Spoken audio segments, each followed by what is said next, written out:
May kasabihan daw na ang pag-aasawa ay hindi biro. Tungayan niyo ang kwento ng mag-asawang ito nung sila ay ikinasal at dumaan sila sa matinding pagsubok. Panoorin niyo ito. Ito ang mag-asawa kung saan sila ay ikakasal. Pero kitang-kita po sa ating video na dumadanas sila na matinding pagsubok habang sila ay pupunta sa simbahan kung saan sila ay ikakasal.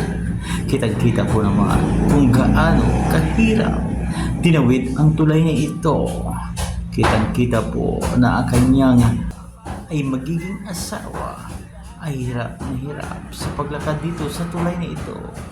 Iwan ko ba kung sino ang gumawa ng tulay na ito, kung bakit ganito ang paggawa, sobrang hirap.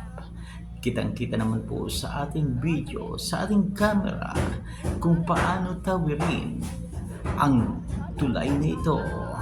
Ang kanyang boyfriend o magiging asawa ay nauna. Ito po, kitang-kita sa ating video kung saan hirap na hirap siya tumawid at ang kanyang partner ay iniwan siya habang siya ay naglalakad sa tulay. Hindi man lang siya inalalayan. Ayan. Oh my God! Nalaglag, maganda na sana eh. Ayan. Paano na? Gown basa. Gown basa. Oh, nako. Tuloy po natin. Ayan. Nahihirap na po siya na umahon sa bigat ng kanyang gown. Tinulungan siya ni ate.